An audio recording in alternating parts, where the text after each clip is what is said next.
Boa tarde, pessoal. Hoje estamos aqui com o nosso podcast, a atuação da Corte Internacional na promoção da justiça internacional. Eu sou Elisandra, estou aqui com os meus colegas Braima, a Paula e a Artenisa.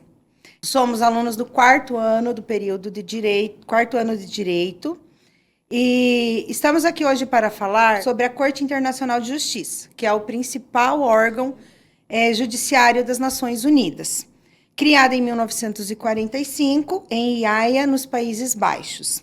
Com a fundação da Organização das Nações Unidas, a Corte Internacional de Justiça substitui a antiga Corte Permanente de Justiça Internacional, estabelecida em 1922. Sua base legal está na Carta das Nações Unidas, assinada em 26 de junho de 1945. Que definiu seu papel como órgão judicial do Supremo da ONU. Ao longo de décadas, a Corte tem desempenhado um papel essencial na promoção da justiça internacional, consolidando-se uma referência na interpretação da aplicação do direito no âmbito internacional. E hoje estamos aqui com um convidado muito especial, o Dr. Lucas Oliveira. Ele é mestre em Processo Civil e Cidadania pela Universidade Paranaense, especialista em docência no ensino superior do Centro Universitário FAG e membro do grupo de pesquisa Jurisdição, Mercados e Fronteiras, do Centro Universitário FAG, e dentre outras qualificações. Prof, obrigada por aceitar o nosso convite, seja muito bem-vindo. Muito obrigado, Elisandra. Uma alegria estar aqui hoje com vocês, podendo conversar um pouco sobre direito internacional. Então, cumprimento o Braima, a Paula, a tia Elisandra e também a Artenisa. Agradeço por essa oportunidade. Muito bem, vamos lá, vamos começar. Professor, mais uma vez, seja muito bem-vindo. A Corte Internacional de Justiça é o tribunal permanente que resolve disputas entre Estados e emite pareceres sobre questões jurídicas de âmbito universal. Nesse sentido, o senhor poderia fazer um breve resumo sobre a sua composição e jurisdição? Muito bem. Quando a gente pensa a Corte Internacional de Justiça, nós estamos pensando um órgão da ONU que foi pensado, concebido, ansiado desde o final do século XIX, pelo menos. Isso porque os estados, eles sempre debateram, por diferentes perspectivas e contextos, quem poderia estabelecer critérios ou limites ao exercício do poder soberano. Então, pensando aqui, soberania a partir da modernidade, é um poder ilimitado. E sendo ilimitado, será que ele não pode incorrer em alguma espécie de abuso? Quando os estados foram ganhando potência, ganhando poderes, isso coincide então com esse período final do século XIX, as guerras ganharam outras proporções. Até que nós tivemos ali a Primeira Guerra Mundial, que foi, de fato, um cataclisma civilizatório. Toda aquela engenharia, o desenvolvimento da técnica, da Revolução Industrial, foi convertida para a produção da morte. Então, isso agrava a responsabilidade que os Estados precisam ter e os debates a respeito da criação de um tribunal capaz de responsabilizar os Estados por esses abusos ganham uma força no pós-Primeira Guerra Mundial. Nasce a Corte Permanente de Justiça Internacional, como resultado da Liga das Nações, então já no contexto de pós-Primeira Guerra, e se estabelece ali no Palácio da Paz. Essa ideia de uma paz mundial, claro, aí sim, permeia a humanidade desde os seus primórdios. Quem que não gostaria de viver em um mundo completamente pacificado, né? E aí não dá certo na primeira vez, porque ocorre a Segunda Guerra Mundial logo na sequência, inclusive com vários teóricos considerando que, na verdade, teve só um interstício da mesma guerra, o problema do avanço do imperialismo, né, do manejo do contexto das nacionalidades, dos nacionalismos, ali, especialmente no continente europeu, vem a Segunda Guerra Mundial e se tenta reestabelecer esse elemento. Por isso que coincide, então, com 1945, o final da Segunda Guerra Mundial, e a retomada dessa perspectiva de ter um órgão para dizer, olha, aqui o Estado cometeu uma ilegalidade, aqui ele violou um tratado, aqui ele não foi leal com o resto da humanidade. Qual tribunal poderia fazer isso? Tribunal dos Estados Unidos? Tribunal do Reino Unido? Tribunal da França? Não, é preciso criar um novo. E aí nasce, então, a Corte Internacional de Justiça. A Corte Internacional de Justiça, hoje, ela é composta por 15 juízes, que eles são eleitos. Essa eleição passa tanto pelo Conselho de Segurança da ONU como pela Assembleia Geral dos Estados, para um período de 9 anos, podendo ser reconduzidos. Inclusive, como curiosidade, o Brasil já teve representantes diversos entre esses juízes, como Sete Câmara, como Francisco Rezec e mesmo Antônio Cansado Trindade, que faleceu no início do período pandêmico 2020, ele tinha sido reconduzido, salvo o melhor juízo, em 2018 para ocupar esse posto. Então, existe até uma participação então recorrente. O Rui Barbosa, ele faleceu antes de ocupar, mas ele estava lá na fase embrionária da Corte Internacional de Justiça, sendo substituído depois pelo Epitácio Pessoa. Então, o Brasil tem uma contribuição significativa nesse processo de diálogo, de solução não belicosa de conflitos, e a Corte Internacional de Justiça, então, guarda essa referência desse sonho comum. Aí, hoje, ela é responsável por uma atividade contenciosa, ou seja, quando os Estados entram em disputa entre si, ela pode decidir quem está certo e quem está errado, dentro desse contexto, que a gente vai falar na sequência um pouco melhor sobre isso, e também ela emite pareceres, orientando a interpretação dos atos normativos do direito internacional. Ok, professor. Muito bom. Recentemente, professor, algumas tensões no cenário internacional, né, têm ganhado destaque e atraído atenção global, como todos têm visto, como os conflitos entre potências com impactos humanitários, os fluxos migratórios, né, as crises climáticas, além dos desafios ligados à democracia e à economia.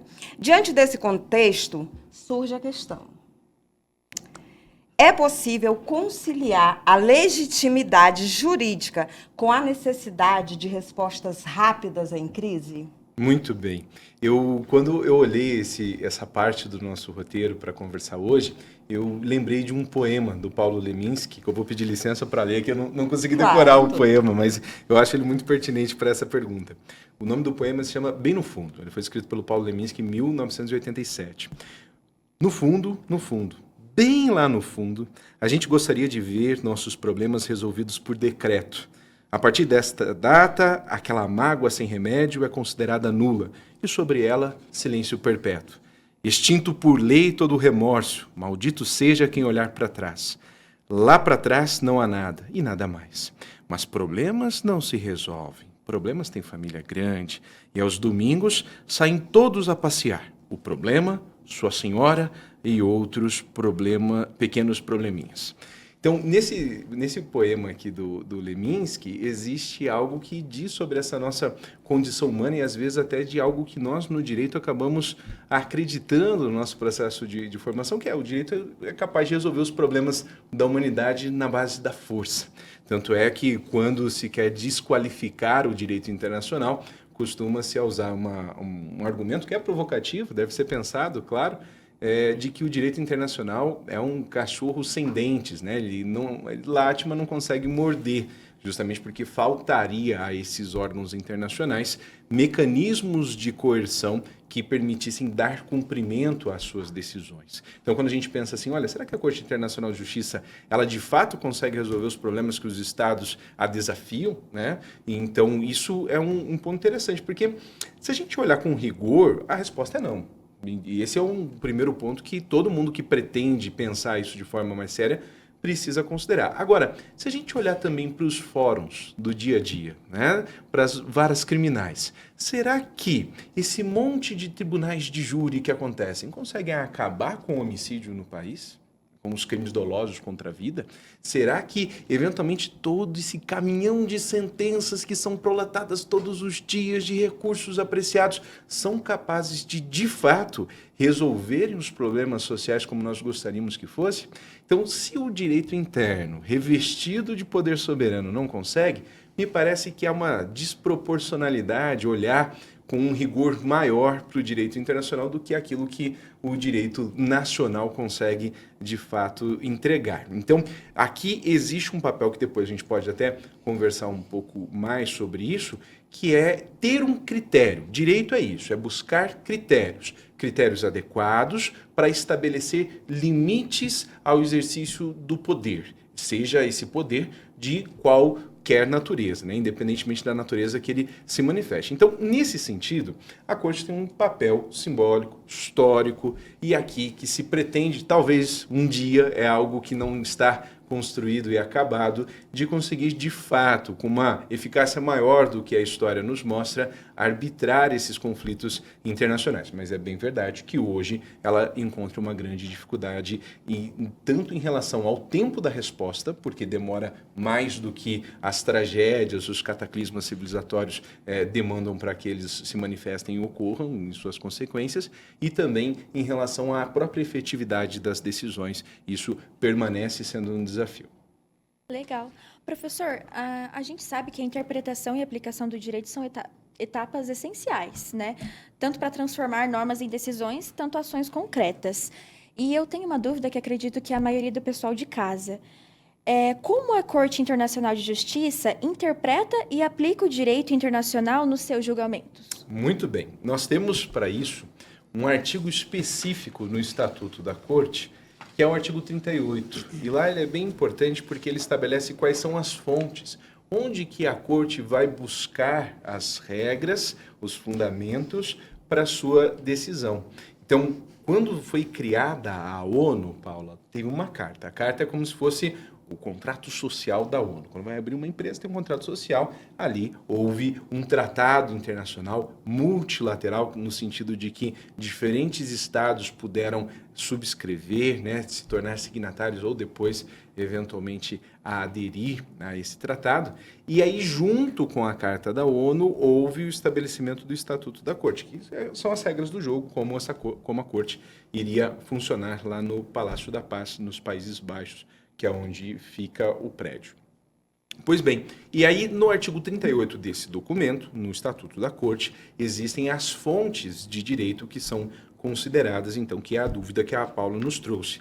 E lá se divide em fontes primárias e fontes secundárias, uma classificação que a doutrina nos traz aqui. As fontes primárias, que são aquelas de maior contundência, de maior força vinculativa para fins de fundamentação das decisões da Corte, nós temos as convenções, os tratados internacionais. Então são aquelas normas que os estados, utilizando do poder soberano que lhes cabe, eles dizem assim: olha, eu, Brasil, estou me comprometendo a respeitar esses termos que foram estabelecidos nesse tratado. Ou, como, por exemplo, em 1948, os estados sentaram e falaram: olha, à luz da experiência da Segunda Guerra Mundial e de todo o processo histórico que nos trouxe até aqui, talvez não seja mais aceitável que haja o cometimento de genocídio. Nasce a Convenção das Nações Unidas contra o Genocídio. Então, esses artigos, esses dispositivos são utilizados pela Corte Internacional de Justiça quando um Estado acusa o outro da prática de genocídio. Recentemente teve um caso envolvendo a África do Sul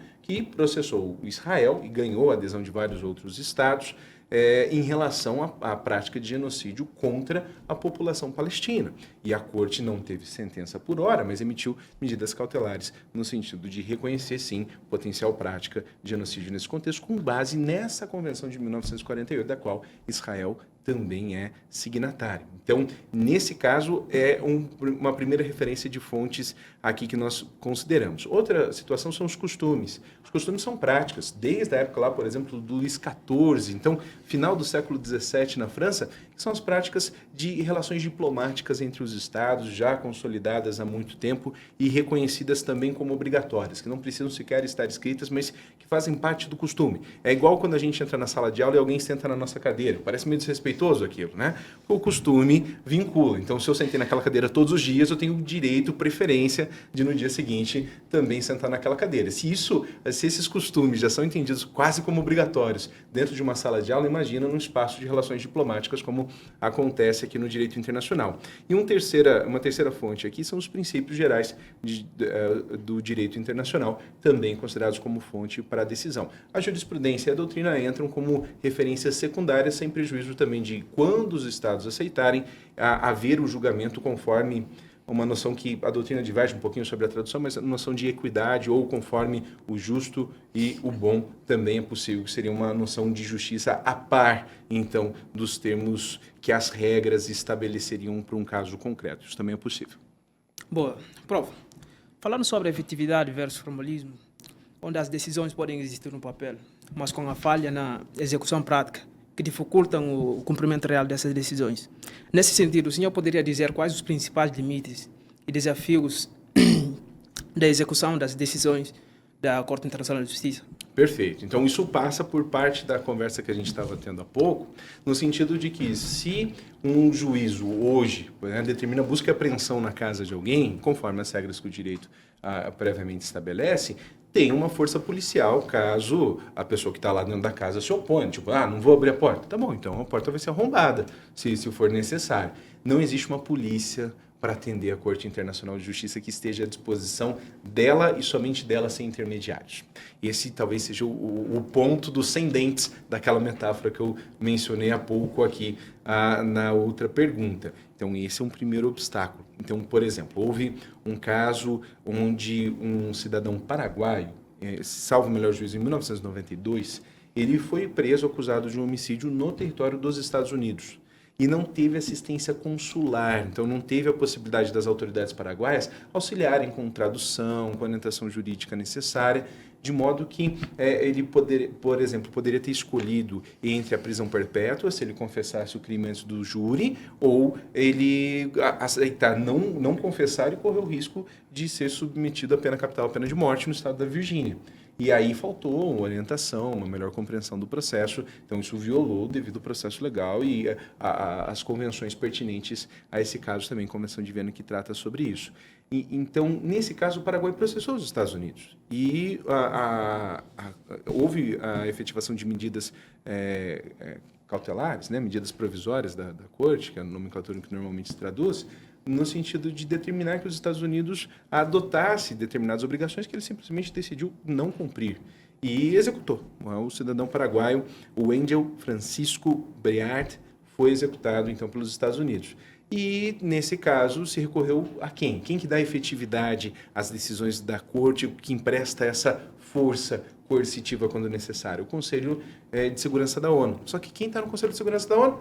Os Estados Unidos, que vetaram qualquer medida contra eles mesmos. Então, é como se eu chegar aqui para um líder de facção e falar assim: líder de facção, você concorda em mandar prender um integrante da sua facção? Aí vai votar, não deixo, hein? Então, poder de veto aqui. E aí existe essa espécie de imunidade, essas potências que conseguiram o monopólio e têm poder de veto permanente, especialmente os 5 integrantes permanentes do Conselho de Segurança da ONU. Então, essa é uma outra dificuldade, com toda certeza, que uma vez que um descumpra, todos os outros também se sentem ligeiramente autorizados, dependendo da mobilização de poder geopolítico, a fazer da mesma forma. Então, essa é uma dificuldade que nós temos ainda em relação à Corte, com toda certeza.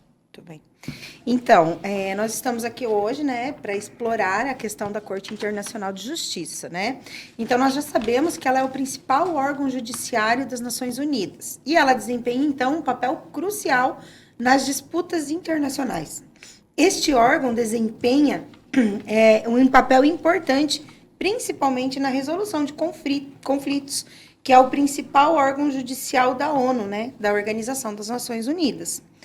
Participa e resolve de disputas internacionais, judiciais entre os estados de forma pacífica e também emite pareceres consultivos sobre questões legais internacionais e contribui para o desenvolvimento do direito internacional, para a manutenção da paz e da cooperação dos países. Sendo assim, professor, qual é a competência contenciosa da Corte Internacional de Justiça e como ela se estabelece? Muito bem. Contenciosa, então, presume que existe aquilo que a gente chama no direito de lide, Lide são interesses juridicamente relevantes que são resistidos. Um quer e o outro não quer. Então, isso é uma lide, há ali, então, uma disputa, e é isso que a gente chama, então, de processo contencioso. A Corte, ela está lá justamente para dar conta dessa atividade resistida de interesses entre os Estados. E é bom que se diga somente entre os Estados. Uma pessoa, por exemplo, um CPF, eu, por exemplo, não posso ser parte de um processo na Corte Internacional de Justiça. Somente Estados podem, empresas não podem, outros órgãos internacionais não podem, apenas Estados podem. Então, os Estados, para que eles sejam submetidos à jurisdição da Corte, eles podem, eventualmente, aqui, reconhecer a legitimidade. Então, o Estado A tem uma disputa com o Estado B. E aí essa disputa, por exemplo, não está prevista ali com base em um tratado internacional, o que é cada vez mais difícil, afinal, os tratados já versam sobre diferentes assuntos hoje em dia, e aí os Estados decidem, olha, você está dizendo isso, eu estou dizendo aquilo, a gente tem um problema, vamos resolver isso de uma outra forma que não seja a guerra, né? Então, vamos levar à Corte, o que a Corte decidir, a gente cumpre. Pode ser? Pode ser. Então, essa é uma das possibilidades de fazer um compromisso ad hoc, um compromisso especialmente para definir a situação naquele caso. E uma outra circunstância é quando se faz um tratado internacional, já se coloca uma cláusula. Se der BO, a gente leva para a Corte. Se der algum problema de desentendimento, de interpretação em relação às cláusulas, ao teor daquilo que está sendo aqui versado, então a Corte Internacional de Justiça fica responsável por dirimir esses embates. E aí essa é uma outra possibilidade, então, de que, caso haja interesse resistido, a Corte possa se pronunciar a respeito. Ok. Sendo assim, professor, a Corte Internacional de Justiça é, no caso, um pilar, né, fundamental do sistema jurídico internacional. E exerce um papel central na manutenção da ordem global, contribuindo para a solução pacífica de controvérsias entre Estados. Mas de que forma exatamente a Corte Internacional de Justiça contribui para a paz e a segurança internacional? Muito bem. Então, existe uma frase, né, de conhecimento comum que, se Deus não existisse, seria necessário inventá-lo. E aí, nesse caso, é mais ou menos isso. O que é? É o juízo, né? Você ter um juízo internacional é você ter um órgão capaz de estabelecer um certo e de um errado dentro da nossa condição tão humana aqui, que não raras vezes nos coloca em uma situação de conflito, um conflito onde as coexistências deixam de ser possíveis, deixam de ser uma possibilidade. Então, nesse caso, o simples fato de existir um espaço, ainda com todos os problemas dele, já tem ali um elemento preventivo, uma possibilidade, um respaldo de que esses tratados internacionais, eles serão mais do que simples palavras, mais do que uma carta de intenções, e que eles terão uma efetividade, né? Então, é preciso que esses tratados internacionais, especialmente esses que falam sobre genocídio, armas nucleares, crimes contra a humanidade, eles tenham ali uma efetividade maior do que aquelas promessas que a gente faz no início do ano, né? Tipo, olha, esse ano eu vou fechar a boca, não vou comer doce depois do almoço. Esse ano eu vou terminar aquele cursinho de inglês que eu comecei e não terminei. Este ano eu não vou deixar a matéria acumular para estudar só na véspera da semana de provas. Os Estados, quando se comprometem, precisam se comprometer mais do que isso. Então, esse é um papel preventivo.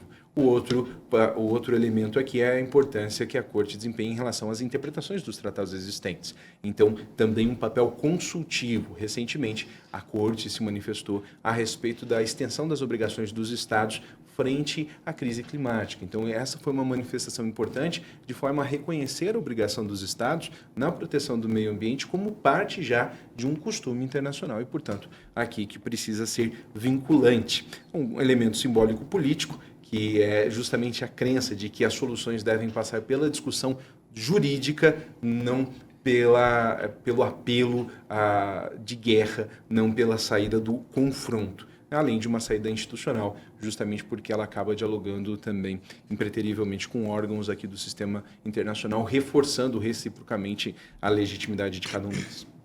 Professor, nós sabemos que a atuação da Corte, ela não se dá de forma isolada. São vários órgãos da ONU trabalhando juntos, né, para ficar uma coisinha legal. Diante disso, mais uma dúvida para o senhor responder. Quais estratégias a Corte pode empregar para melhorar sua relação com outros órgãos das nações? Muito bem. E garantir a eficácia da sua missão. Claro. Eu queimei a largada nessa. Mas ainda bem que você perguntou essa parte, Paulo, porque justamente a eficácia da missão é promover a paz. Em última análise, A ONU serve para isso, para estabelecer uma paz, e quem não gosta da ONU está querendo, de alguma forma, solapar esse projeto de paz internacional aqui. Por isso é importante que a gente se dedique a conhecer os contextos, as origens e as razões pelas quais essas instituições elas surgiram ao longo da história. Talvez os sonhos daquela época ou as misérias daquela época também possam nos ensinar nos dias de hoje. É muito menos doloroso aprender com o erro dos outros do que com os erros nossos, né? Então isso também é um ponto importante aqui. Agora, a Corte, ela trabalha diretamente, ela interage com os outros órgãos da ONU. Como eu mencionei, ela depende muito do Conselho de Segurança da ONU, da Assembleia Geral dos Estados, das 193 estados que participam dessa Assembleia. O Brasil que abre normalmente no discurso de abertura, né, nessa Assembleia que ocorre em Nova York. É um espaço amplo de deliberação, bastante plural, que é a possibilidade que a gente tem de conseguir ser responsável por aquilo que fizeram de nós, né? Ou seja, a liberdade que nos cabe de tentar reconstruir o presente e o futuro de uma forma diversa do passado. Então, há uma simbiose, um reforço recíproco entre os diferentes órgãos aqui no âmbito internacional, e a Corte é um desses órgãos que sozinha, claro, não consegue resolver, mas com o auxílio dos demais e com a adesão dos estados, com o apoio necessário para esse bom funcionamento, aí sim é possível que esse projeto se consolide. Muito bem. Professor, é uma alegria imensa ter recebido você aqui para compartilhar do seu conhecimento conosco, claro. Agradecemos muito pela sua presença. Não poderíamos deixar de agradecer ao Centro Universitário FAG, a coordenação do curso de Direito na pessoa da professora Viviana, as professoras Carolina e Marcela, que nos orientam no PROEX desse semestre, nos trazendo cada vez mais conhecimento, e a todos do estúdio pela ajuda, espaço e momento. Professor, para finalizar, gostaríamos que o senhor deixasse uma mensagem motivadora para o nosso público e incentivando as pessoas a se interessarem mais pelo direito internacional. Muito bem. Eu acho que uma das maiores dificuldades do nosso tempo é justamente a incapacidade de pensar outros cenários.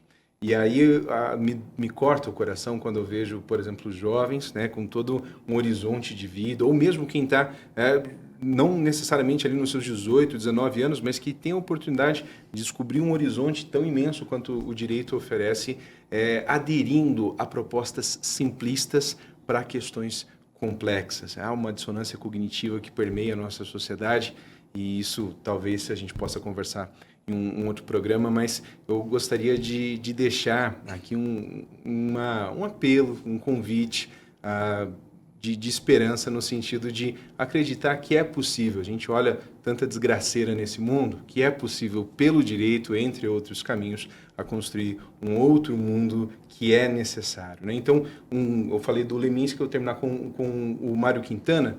Se as coisas são inatingíveis, ora, não é motivo para não querê-las. Que tristes os caminhos, se não fora a presença distante das estrelas. E concluo com um requerimento, queridas professoras Carol e Marcela, pela nota máxima, esse grupo tão dedicado a esse episódio. E chegamos ao fim do nosso podcast. Muito obrigado a todos que nos acompanharam do início ao fim. Esperamos que essa conversa tenha despertado novas reflexões e curiosidades sobre o tema e, quem sabe, feito você se interessar ainda mais por esse assunto. Agradecemos pela audiência e nos encontraremos no próximo episódio. Se você quer saber mais sobre o tema, certifique-se de assistir até o final do vídeo.